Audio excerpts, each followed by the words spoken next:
Hello students, welcome to my channel basic biology with Sujoy. Question answer সিরিজের এটি হচ্ছে 6 নম্বর video.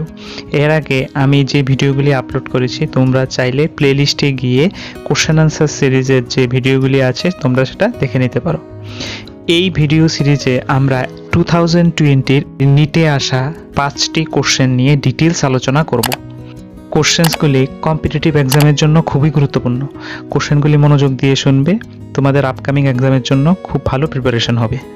আজকের first question, floridean starch has structure similar to option A laminarin and cellulose, option B starch and cellulose, option C amylopectin and glycogen, option D mannitol and algin. Floridean স্টার্চের সহিত গঠন সাদৃশ্য আছে। সঠিক উত্তরটি হবে option C amylopectin and glycogen. এনসিইআরটির plant kingdom চ্যাপ্টারের 33 নাম্বার পেজে তোমরা এই কনসেপ্টটি পেয়ে যাবে। সেখানে দেখো লেখা আছে the food is stored as Floridian starch which is very similar to amylopectin and glycogen in structure. Directly এখান থেকে কোশ্চেনটা দিয়েছে। ফ্লোরিডিয়ান স্টার্চ কি? ফ্লোরিডিয়ান স্টার্চ আমরা রেড এলগি বা রোডোফাইসিতে পাই। রেড এলগি যেমন পলিসাইফোনিয়া, পরফাইরা, জেলেডিয়াম ইত্যাদি হলো রেড এলগি। এখন এই ফ্লোরিডিয়ান স্টার্চ হলো তাদের দেহের কোষে সঞ্চিত এক প্রকার খাদ্য, reserve food material of red algae. এই ফ্লোরিডিয়ান স্টার্চটা আসলে কি? এই ফ্লোরিডিয়ান স্টার্চ হলো একটা পলিস্যাকারাইড বা বহু শর্করা, যেটা কমপ্লেক্স কার্বোহাইড্রেট বা যৌগিক শর্করার মধ্যে পড়ে। গ্লাইকোজেন, স্টার্চ, সেলুলোজ, কাইটিন ইত্যাদি হলো পলিস্যাকারাইড বা বহু শর্করা। গ্লাইকোজেন আমরা সাধারণত প্রাণী দেহে দেখতে পাই। প্রাণী দেহে সঞ্চিত শর্করা হলো গ্লাইকোজেন, যেটা ব্রাঞ্চড, মানে সেই গ্লাইকোজেনটা ব্রাঞ্চড পলিস্যাকারাইড বা ব্রাঞ্চড বহু শর্করা নিয়ে তৈরি। ঠিক সেরকমভাবে স্টার্চের মধ্যে আমরা সাধারণত দুই ধরনের স্টার্চ পাই। একটা হলো অ্যামাইলোজ এবং অ্যামাইলোপেকটিন। এদের মধ্যে অ্যামাইলোপেকটিন যেটি সেটা কিন্তু ব্রাঞ্চড গ্লাইকোজেনের মতো। স্টার্চ মনে রাখবে, স্টার্চ বা শ্বেতসার হলো উদ্ভিদ দেহে সঞ্চিত পলিস্যাকারাইড, আর গ্লাইকোজেন হলো প্রাণী দেহে সঞ্চিত শর্করা। তাহলে দেখো, প্রাণী দেহে সঞ্চিত গ্লাইকোজেন এবং উদ্ভিদ দেহে সঞ্চিত অ্যামাইলোপেকটিন দুটোই কিন্তু ব্রাঞ্চড বা শাখান্বিত।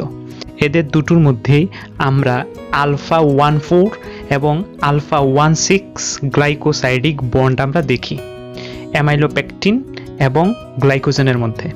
দুটোটা স্ট্রাকচার সেম। ঠিক তার মতোই দেখতে ফ্লোরিডিয়ান স্টার্চ। ফ্লোরিডিয়ান স্টার্চের মধ্যে আমরা আলফা 14 এবং আলফা 16 গ্লাইকোসাইডিক বন্ড থাকে বলেই আমরা তার মধ্যে ব্রাঞ্চড বা শাখান্বিত স্ট্রাকচার আমরা দেখতে পাই। এবং এই তিনটি স্ট্রাকচারই একরকম, গ্লাইকোজেন, অ্যামাইলোপেকটিন এবং ফ্লোরিডিয়ান স্টার্চ। তাই ফ্লোরিডিয়ান স্টার্চ দেখতে গ্লাইকোজেন স্ট্রাকচারালি গ্লাইকোজেন এবং অ্যামাইলোপেকটিনের সাথে সাদৃশ্যযুক্ত। কোশ্চেনটা এখান থেকেই করা হয়েছে।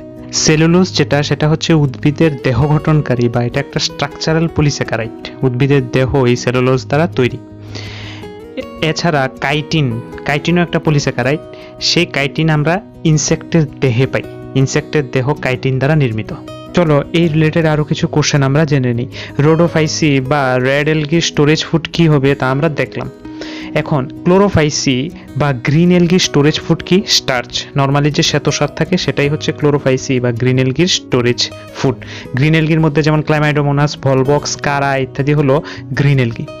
ফিওফাইসি বা ব্রাউন এলগি যেগুলিকে বলে, তাদের দেহে সঞ্চিত খাদ্য বা স্টোরেজ ফুড কি? সেটা হলো ম্যানিটোল এবং লেমিনেরিন।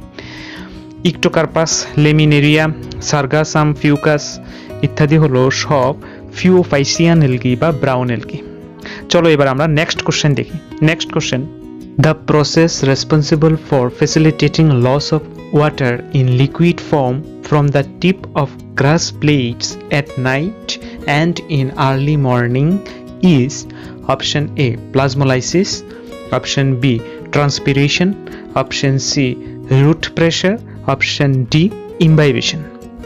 ভোরবেলায় এবং রাত্রে ঘাস জাতীয় উদ্ভিদের পাতার কিনারা থেকে জলবিন্দু বের হওয়ার জন্য দায়ী কারণটি হলো। সঠিক উত্তরটি হবে অপশন সি রুট প্রেশার। এনসিইআরটির ট্রান্সপোর্ট ইন প্ল্যান্টস চ্যাপ্টারের পেজ নাম্বার 186 থেকে এই কোশ্চেনটি ডাইরেক্টলি করা হয়েছে।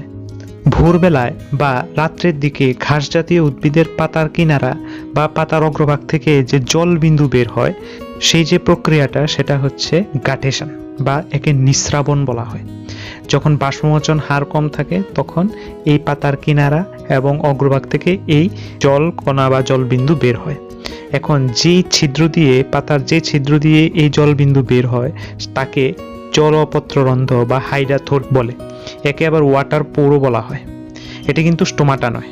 এবার আসি রুট প্রেসারের সাথে এর সম্পর্ক কোথায়, মানে রুট প্রেসারের সাথে এই যে গাটেশন আমি বললাম, সেই গাটেশনের কি সম্পর্ক? উদ্ভিদ মূল দিয়ে জল শোষণ করে, সেটা আমরা সবাই জানি। এখন সেই মূলের মধ্যে যে কর্টেক্স থাকে, সেই কর্টেক্সের কোষগুলি কোষান্তর অভিস্রবণ প্রক্রিয়ায় বাইরের পরিবেশ থেকে কি করে জল নেয়। এখন সেই জল নেওয়ার ফলে কোষের মধ্যে একটা রসস্ফীতি চাপের সৃষ্টি হয়। সেই রসস্ফীতি চাপ বা যাকে টার্গার প্রেসার বলে, সেই রসস্ফীতি চাপের ফলে জাইলেমের মধ্যে দিয়ে, জাইলেম তো একটা টিউব লাইক স্ট্রাকচার, সেই জাইলেমের মধ্য দিয়ে জল উপরের দিকে উঠে গাছের, এবং যেই প্রেসারের ফলে জাইলেমের মধ্য দিয়ে জল উপরের দিকে ওঠে সেটাই হচ্ছে রুট প্রেসার। এখন মূলজ চাপ বা রুট প্রেসার একটা ছোট্ট গাছের ক্ষেত্রে, যেমন ঘাস জাতীয় উদ্ভিদ বা বিরুৎ জাতীয় যে উদ্ভিদগুলি আছে তাদের ক্ষেত্রে কিন্তু এই রুট প্রেসার গাছের উপরে জল তোলার ক্ষেত্রে একদম প্রযোজ্য। কিন্তু যে গাছগুলি একটু সুদীর্ঘ, মানে যে গাছগুলি ঘাস জাতীয় বা বিরুৎ শ্রেণীয় যে উদ্ভিদগুলি সেগুলির থেকে একটু বড় প্রকৃতির হয় বা লম্বা প্রকৃতির হয়, তাদের ক্ষেত্রে কিন্তু এই রুট প্রেসার বেশি উপর অব্দি জল কিন্তু তুলতে পারে না। আচ্ছা, এটা গেল একটা কনসেপ্ট। এখন এই গাটেশন বা নিঃস্রাবণ সেটা জন্য আলটিমেটলি কিন্তু এই রুট প্রেসারই দায়ী। রাত্রিবেলা বা ভোরের দিকে যখন বায়ুতে বাষ্পমোচন হার কম থাকে তখন কি হয়, উদ্ভিদ রুট প্রেসার দিয়ে সে জলটা সে শোষণ করে এবং সে জলটাকে সে উপরে তুলে। সেখান থেকে যে এক্সট্রা যে জলটা, মানে যেটা উদ্ভিদের দেহে আর কাজে লাগে না, সেই জলটা তখন পাতার কিনারা দিয়ে বা পাতার অগ্রভাগ দিয়ে সেই এক্সট্রা জলটা ড্রপলেট হিসেবে বেরিয়ে আসে, সেটাই হচ্ছে গাটেশন। তাহলে আমাদের কাছে এই ব্যাপারটা এখন ক্লিয়ার হয়ে গেল যে গাটেশনের জন্য আলটিমেটলি এই রুট প্রেসারই দায়ী। রুট প্রেসার আছে বলেই জল উপরে ওঠে এবং উপরে ওঠার ফলে পাতার কিনারা দিয়ে বা পাতার অগ্রভাগ দিয়ে সেই জল বের হয়ে আসে। তাহলে গাটেশনের সাথে রুট প্রেসারের একটা ডাইরেক্টলি রিলেশন আছে। এই রিলেটেড আরেকটা কনসেপ্ট চলো আমরা জানি। অ্যাপোপ্লাস্টিক ও সিমপ্লাস্টিক পাথওয়ে কি? সায়েন্টিস্ট মাঞ্চ প্রথমেই অ্যাপোপ্লাস্ট এবং সিমপ্লাস্ট যে কনসেপ্টটা সেটা প্রথম দেন। উদ্ভিদের মূলের বাইরের দিকে যে রুট হেয়ার থাকে, সেই রুট হেয়ার থেকে কর্টেক্স হয়ে জাইলেম পর্যন্ত জল দুইভাবে যেতে পারে। একটা হলো এই সিমপ্লাস্টিক পাথওয়ে আর একটা হলো অ্যাপোপ্লাস্টিক পাথওয়ে। সিমপ্লাস্টিক পাথওয়ের মধ্যে কি হয়, সেখানে একটা কোষ থেকে আরেকটা কোষের মধ্যে যে সাইটোপ্লাজমিক কানেকশন থাকে যাকে প্লাজমোডেসমাটা বলে। যখন জল ও খাদ্য এই প্লাজমোডেসমাটার মাধ্যমে এক কোষ থেকে আরেক কোষে ট্রান্সফার হয় তখন সেটা হচ্ছে সিমপ্লাস্টিক পাথওয়ে। মনে রাখবে, এটা কিন্তু খুব ইম্পর্টেন্ট। আর যখন কোষপ্রাচীর ও আন্তঃকোষীয় স্থান, মানে একটা কোষ থেকে আরেকটা কোষের মাঝখানে যে গ্যাপ থাকে, সেই গ্যাপের মধ্যে দিয়ে যখন জল ও খাদ্য এক কোষ অতিক্রম করে পরের কোষে যায় এবং জাইলেম অবধি সেই পথ সে অতিক্রম করে, সেটা হচ্ছে অ্যাপোপ্লাস্টিক পাথওয়ে। তাহলে একটা হচ্ছে সিমপ্লাস্টিক পাথওয়ে যেখানে প্লাজমোডেসমাটার মাধ্যমে কানেকশন হয়, আর একটা হচ্ছে অ্যাপোপ্লাস্টিক পাথওয়ে যেখানে একটা কোষ থেকে আরেকটা কোষে কোষপ্রাচীর বা একটা কোষ থেকে আরেকটা কোষের মাঝখানে যে গ্যাপ থাকে সেই গ্যাপের মধ্য দিয়ে জল ও খাদ্য পরিবাহিত হয়, সেটা হচ্ছে অ্যাপোপ্লাস্টিক পাথওয়ে। এখন এই রুট হেয়ার থেকে কর্টেক্স অবধি জল ও অন্যান্য খাদ্যবস্তু অ্যাপোপ্লাস্ট ও সিমপ্লাস্ট দুইভাবেই পরিবাহিত হতে পারে। কিন্তু কর্টেক্সের পরে এন্ডোডার্মিসে কাসপিরিয়ান স্ট্রাইপ থাকে, সেখানে কিন্তু অ্যাপোপ্লাস্টিক পাথওয়ের মাধ্যমে জল পরিবাহিত হতে পারে না, সেখানে কেবলমাত্র সিমপ্লাস্টিক পাথওয়েতেই পরিবাহিত হয়। মানে এন্ডোডার্মিস থেকে তার পরবর্তী যাত্রা কিন্তু সে সিমপ্লাস্টিক পাথওয়ের মাধ্যমেই করে। কাসপিরিয়ান স্ট্রাইপ কি? আমি ঠিক আগের ভিডিওতে এটা নিয়ে আলোচনা করেছি, তোমরা চাইলে দেখে নিতে পারো। এখন বলো তো কোনটার মধ্য দিয়ে জল সবচেয়ে ফার্স্ট মুভমেন্ট করবে, অ্যাপোপ্লাস্টিক পাথওয়ে না সিমপ্লাস্টিক পাথওয়ে? মনে রাখবে, অ্যাপোপ্লাস্টিক পাথওয়েতে জল দ্রুত পরিবাহিত হয়, ফার্স্ট মুভমেন্ট হয় জলের অ্যাপোপ্লাস্টিক পাথওয়েতে। তার কারণ কি তোমরা আমাকে কমেন্ট বক্সে কমেন্ট করে জানাবে, এটার আনসার আমি টেলিগ্রাম চ্যানেলে দিয়ে দেবো। Next question, identify the wrong statement with reference to the gene capital I that controls ABO blood groups. Option A, allele small I doesn't reproduce any sugar. Option B, the gene capital I has 3 alleles. Option C, a person will have only 2 of the 3 alleles. Option D, when IA and IB are present together they express same types of sugar. জিন capital I সমন্বিত ABO blood group সম্পর্কে নিচের কোন বক্তব্যটি সঠিক? সঠিক উত্তরটি হবে option D, when IA and IB are present together they express same types of sugar. কোশ্চেনটা কিন্তু খুব ইম্পর্টেন্ট, একটু মনোযোগ দিয়ে শোনো। মানুষের ক্ষেত্রে ABO blood group capital I জিন দ্বারা নিয়ন্ত্রিত হয়। মনে রাখবে, রক্তের মধ্যে যে আরবিসি বা লোহিত কণিকা থাকে তার প্লাজমা মেমব্রেনের সারফেসের মধ্যে বিভিন্ন ধরনের সুগার পলিমার থাকে এবং এই সুগার পলিমার কিন্তু এই ক্যাপিটাল আই জিন দ্বারা নিয়ন্ত্রিত হয়। এই আই জিনটির 3টি এলিল আছে, একটা হচ্ছে capital I A, capital IB এবং স্মল আই।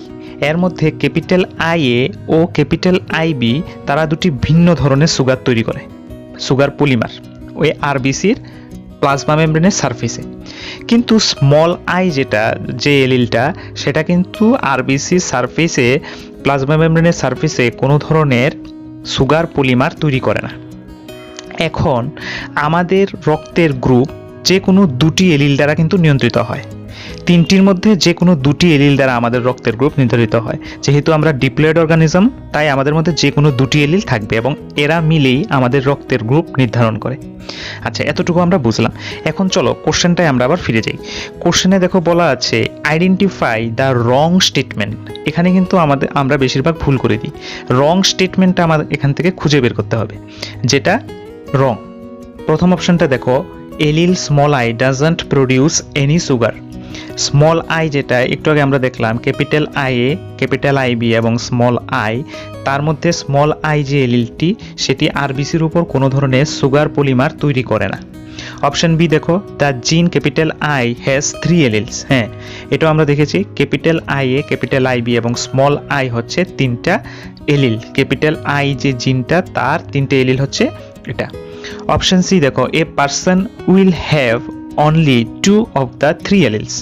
সেটাও আমরা দেখেছি যে একজন মানুষের ক্ষেত্রে যে কোনো দুটো এলিল একসঙ্গে থাকবে। তাহলে উপরের 3টা অপশনই রাইট, সেটা আমাদের আনসার না।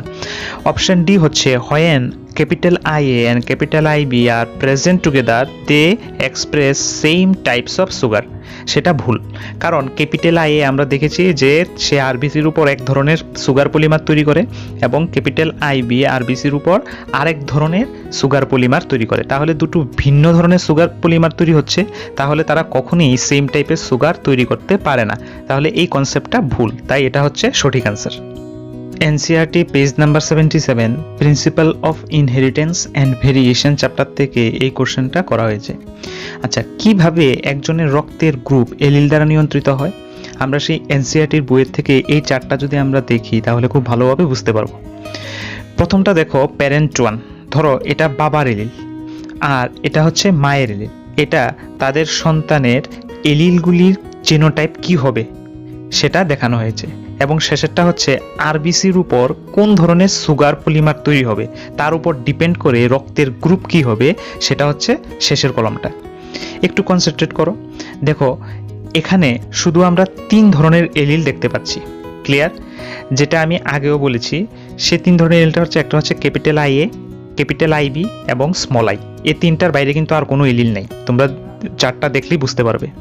আচ্ছা, এর মধ্যে মনে রাখবে ক্যাপিটাল আই এ এবং ক্যাপিটাল আইবি হচ্ছে ডমিন্যান্ট বা প্রকট গুণসম্পন্ন এলিল, আর স্মল আই যেটা সেটা হচ্ছে প্রচ্ছন্ন বা রিসেসিভ গুণসম্পন্ন এলিল। দেখো ইজি একটা কনসেপ্ট, ক্যাপিটাল আই এ ও ক্যাপিটাল আই এ মিলে সন্তানের দেহে শুধুমাত্র এক ধরনের সুগারই তৈরি করবে, তাই সন্তানের মধ্যে ব্লাড গ্রুপ এই হবে। এবার ক্যাপিটাল আই এ এবং ক্যাপিটাল আইবি একসঙ্গে যদি থাকে তাহলে সেক্ষেত্রে 2 ধরনের সুগার তৈরি হয় এবং সন্তানের ক্ষেত্রে এবি ব্লাড গ্রুপ হয়। ক্যাপিটাল আই এ এবং স্মল আই এ থাকলে সন্তানের ক্ষেত্রে এ ব্লাড গ্রুপই হবে, কারণ ক্যাপিটাল আই এ আমি আগেই বলেছি ক্যাপিটাল আই এ কিন্তু ডমিন্যান্ট জিন, সে কিন্তু তার রিসেসিভের ক্যারেক্টারকে প্রকাশ পেতে দেবে না। সেক্ষেত্রে আমি ক্যাপিটাল আইবি ও স্মল আই যদি থাকে সেক্ষেত্রেও কিন্তু বি ব্লাড গ্রুপই হবে, কারণ ক্যাপিটাল আইবিও ডমিন্যান্ট। যদি একমাত্র স্মল আই এবং স্মল আই থাকে বাবার যদি স্মল আই হয় এবং মায়েরও যদি স্মল আই হয়, সেক্ষেত্রে তার আরবিসিতে কোনো ধরনের সুগার তৈরি হওয়ার সম্ভাবনা নেই। সেক্ষেত্রে সন্তানের ব্লাড গ্রুপ ও হবে। মনে রাখবে, আরবিসির উপর এতক্ষণ যে আমি সুগার বললাম, যে সুগার পলিমারের কথা বললাম, সেটা হচ্ছে আসলে আরবিসির উপর একটা অ্যান্টিজেন, সারফেস অ্যান্টিজেন বলে একে। ক্লিয়ার? চলো আমরা নেক্সট কোশ্চেনে যাই। 4 number question, dissolution of the synaptonymal complex occurs during option A leptotin, option B pectitin, option C zygotin, option D diplotin। Synaptonemal complex দ্রবীভূত হয়, সঠিক উত্তরটি হবে option D diplotene. Synaptonemal complex কি? সাইনাপটোনিমাল কমপ্লেক্স হলো এক প্রকার নিউক্লিয় প্রোটিন। এই সাইনাপটোনিমাল কমপ্লেক্স দুটি সমসংস্থ ক্রোমোজোমকে একসাথে ধরে রাখে এবং এই সাইনাপটোনিমাল কমপ্লেক্সটি যখন মিউসিস কোষ বিভাজনের শেষের দিকে যখন ডিপ্লোটিন দশা আসে, তখন এই সাইনাপটোনিমাল কমপ্লেক্সটি আস্তে আস্তে ডিসলভ হতে থাকে, মানে নষ্ট হতে থাকে। এই সাইনাপটোনিমাল কমপ্লেক্সের যে ব্যাপারটি, সেটি কিন্তু মিউসিস কোষ বিভাজনের সাথে জড়িত। দেখো, মিউসিস কোষ বিভাজন যখন হয়, তোমরা নিশ্চয়ই এটা জানো, মিউসিস কোষ বিভাজন যখন হয় তখন সেই মিউসিস কোষ বিভাজনের যে প্রোফেজ দশা, সেই প্রোফেজ দশার মধ্যে 5টি উপদশা থাকে। সেটি হলো লেপ্টোটিন, জাইগোটিন, প্যাকাইটিন, ডিপ্লোটিন এবং ডায়াকাইনেসিস। একটু শর্ট করে এই উপদশাগুলির মধ্যে কি কি ইম্পর্টেন্ট ঘটনা হয় আমি একটু বলছি, মনোযোগ দিয়ে শোনো। লেপ্টোটিন যে উপদশা, সেখানে ক্রোমোজোমটা আমরা প্রথম দেখতে পাই, ফার্স্ট ভিজিবল হয় সেই ক্রোমোজোম এই লেপ্টোটিন দশায়। এছাড়া বোকে স্টেজ বা ফুলের তোড়ার মতো যে ক্রোমোজোমগুলি দেখতে হয়, সেটা কিন্তু আমরা লেপ্টোটিন দশায় দেখি। জাইগোটিনে কি হয়? এই দশায় সাইনাপটোনিমাল কমপ্লেক্স ফার্স্ট ফর্মড হয় এবং হোমোলোগাস ক্রোমোজোমগুলি পরস্পরের কাছে আসে, ফলে তারা একটা বাইভ্যালেন্ট কন্ডিশন তৈরি হয়। এই বাইভ্যালেন্ট এবং সমসংস্থ ক্রোমোজোম নিয়ে আমি একটু পরে বলছি, এটা নিয়ে কনফিউশন তৈরি হতে পারে, সেটা আমি পরে বলছি। এখন এই জাইগোটিন দশায় আমরা সাইন্যাপসিস দেখতে পাই। সাইন্যাপসিস কোথায় দেখতে পাই? জাইগোটিন দশায়। সাইন্যাপসিসই হলো এই ঘটনাটা যখন এই হোমোলোগাস ক্রোমোজোমগুলি তাদের কাছাকাছি আসে, সেটাই হচ্ছে সাইন্যাপসিস। দেখো, ক্রোমোজোম যখন জোড়ায় জোড়ায় অবস্থান করে, মানে এখানে একটা জোড়া তোমরা দেখতে পাচ্ছ, সেটা হচ্ছে বাইভ্যালেন্ট। বাইভ্যালেন্ট তাকেই বলে ক্রোমোজোম যখন জোড়ায় জোড়ায় অবস্থান করে। ক্লিয়ার? একে আবার টেট্রাডও বলে। কেন একে টেট্রাড বলে? কারণ প্রত্যেক ক্রোমোজোমে দেখো 2টি করে ক্রোমাটিড আছে, তাহলে এখানে 2টি ক্রোমোজোম আছে, 2টি ক্রোমোজোমের মধ্যে ক্রোমাটিড আছে 4টি, তাই এই দশাকে আবার টেট্রাডও বলে। এখন যদি তোমাকে কোশ্চেন করে যে বাইভ্যালেন্ট, টেট্রাড এবং সাইনাপটোনিমাল কমপ্লেক্স কোন দশায় দেখা যায়, তখন কিন্তু আনসার হবে জাইগোটিন।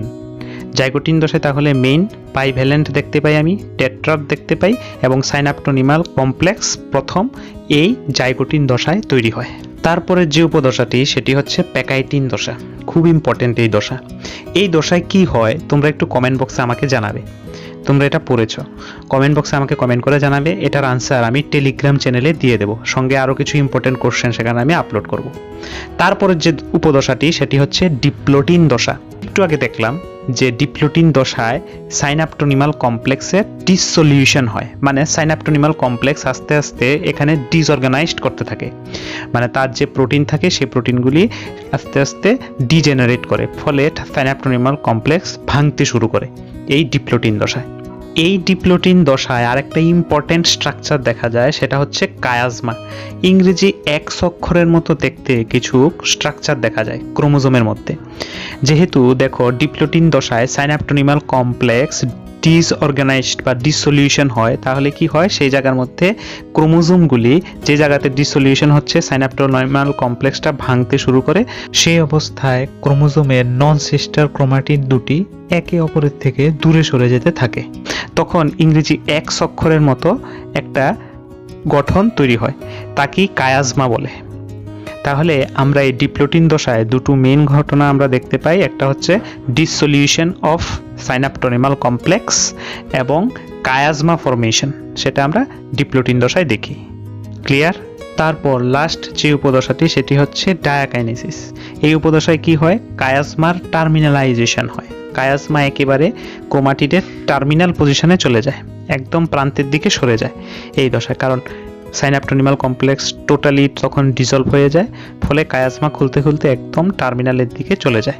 তাহলে কায়াজমার টার্মিনালাইজেশন কোন দশায় হয়, সেটা হচ্ছে ডায়াকাইনেসিস।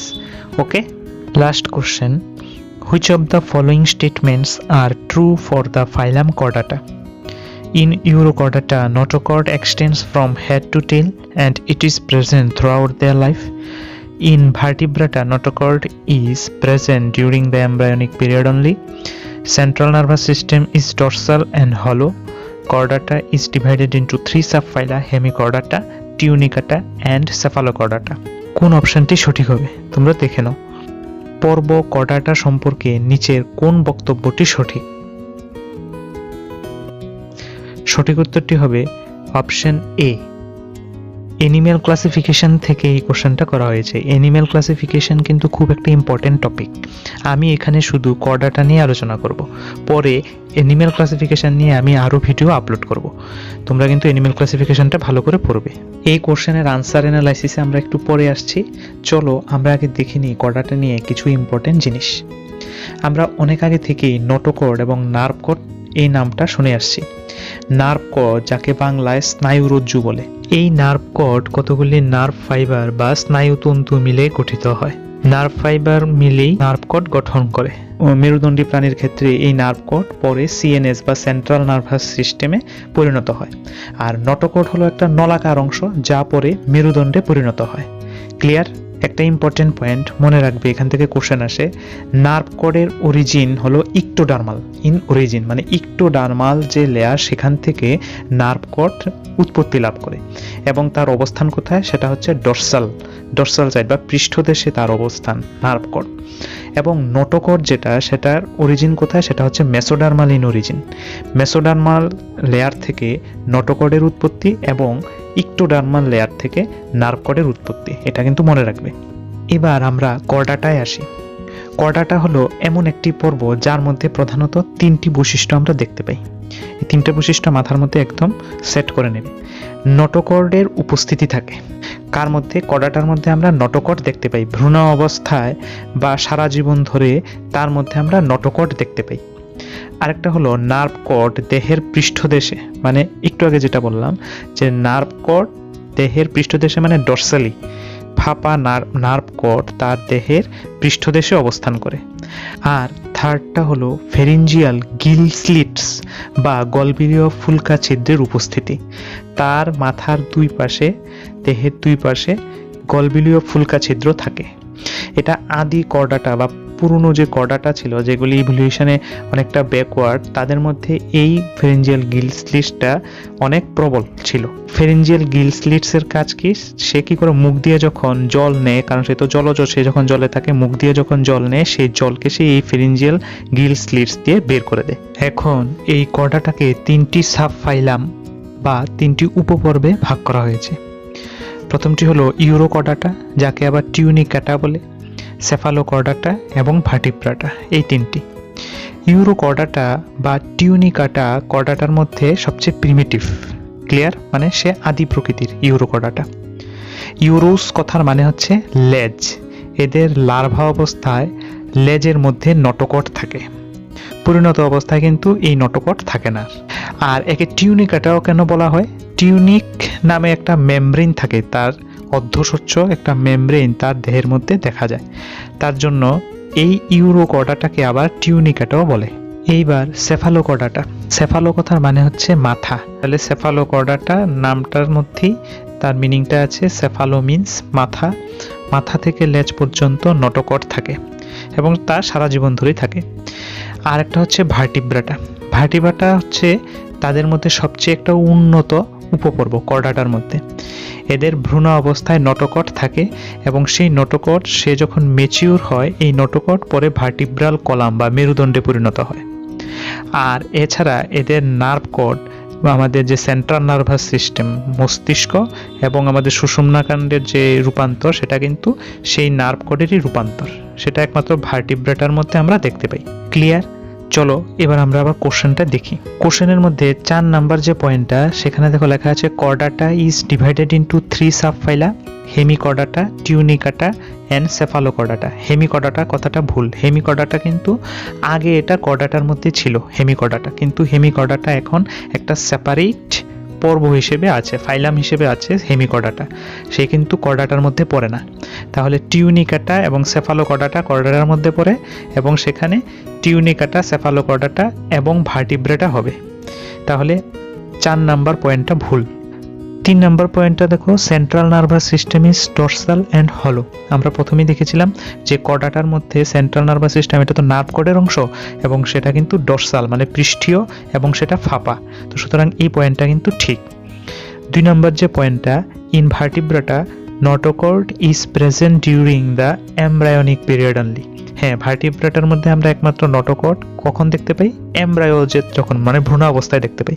ম্যাচিউর হওয়ার সঙ্গে সঙ্গেই সেই নটোকর্ড কিন্তু মেরুদণ্ডে রূপান্তরিত হয়। সুতরাং সেখানে আমরা কোনো নটোকর্ড দেখি না, নটোকর্ড মেরুদণ্ডে রূপান্তরিত। তাহলে 2 এবং 3 নাম্বার পয়েন্টটা কিন্তু ঠিক। 1 নাম্বার যে পয়েন্টটা, সেখানে দেখো লেখা আছে in urochordata notochord extends from head to tail. এই কথাটা ভুল, কারণ ইউরোকর্ডাটার মধ্যে আমরা জানি যে তার নটোকর্ড একমাত্র লেজে থাকে। একটু আগে আমরা দেখলাম লেজের মধ্যে তার নটোকর্ড থাকে। তো সুতরাং এই পয়েন্টটা সম্পূর্ণই ভুল। তাহলে 1 এবং 4 নাম্বার পয়েন্ট ভুল, 2 এবং 3 রাইট। তাই অপশান এ ইজ কারেক্ট।